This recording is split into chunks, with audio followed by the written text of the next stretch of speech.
Halo semuanya, Assalamualaikum warahmatullahi wabarakatuh. Perkenalkan saya Nasya Putri Agda, mahasiswa Psikologi Universitas Mula Warman tahun 2024.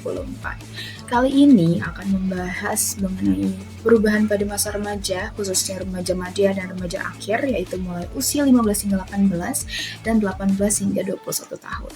Dan di pembahasan kali ini akan mencakup 3 aspek utama, yaitu yang pertama perubahan biologis, yang kedua ada perkembangan kognitifnya, dan bagaimana cara menghadapi masalah sosial emosional.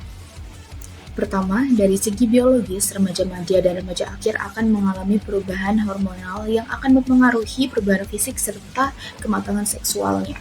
Misalnya, pada remaja madya, akan terlihat pertumbuhan tinggi badan yang cukup pesat dan signifikan pada mereka, dan juga muncul ciri sekunder seperti suara yang akan memberat dan membesar pada remaja laki-laki, dan untuk remaja perempuan akan mengalami perubahan signifikan pada bagian tubuh tertentu. Sementara itu, pada remaja akhir, perubahan fisik sudah lebih stabil dengan perempuan mengalami siklus reproduksi yang lebih teratur dan laki-laki mulai memiliki perkembangan massa otot yang terlihat. Dan perubahan ini tidak hanya terlihat pada tubuh, tetapi juga mempengaruhi emosi dan perilaku sehari-harinya. Selanjutnya, dari segi kognitif, menurut Piaget, remaja sudah masuk ke dalam tahap operasional formal, yaitu remaja dianggap mampu untuk berpikir secara logis, abstrak, dan juga hipotetis. Sedangkan di sisi lain, Elkan berpendapat bahwa remaja masih kok beberapa kali atau bahkan sering mengalami yang namanya egosentrisme. Melalui apa? Yaitu melalui imaginary audience, yaitu perasaan selalu diperhatikan orang lain, dan melalui personal fable, yaitu keyakinan bahwa dirinya ini unik dan kebal dari segala resiko yang ada. Yang ketiga, aspek sosial emosional.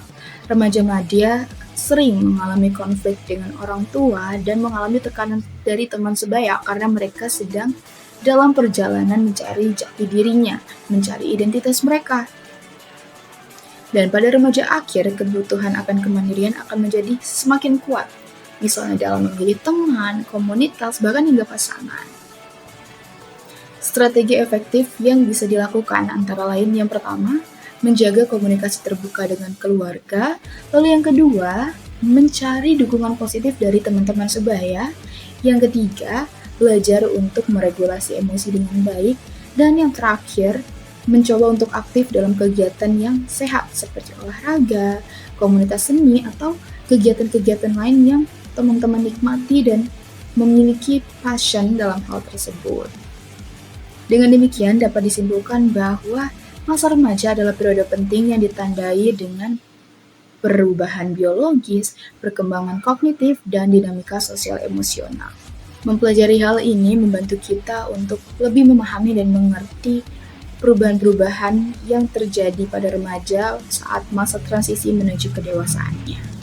Sekian dari saya. Wassalamualaikum warahmatullahi wabarakatuh. Terima kasih sudah menyimak.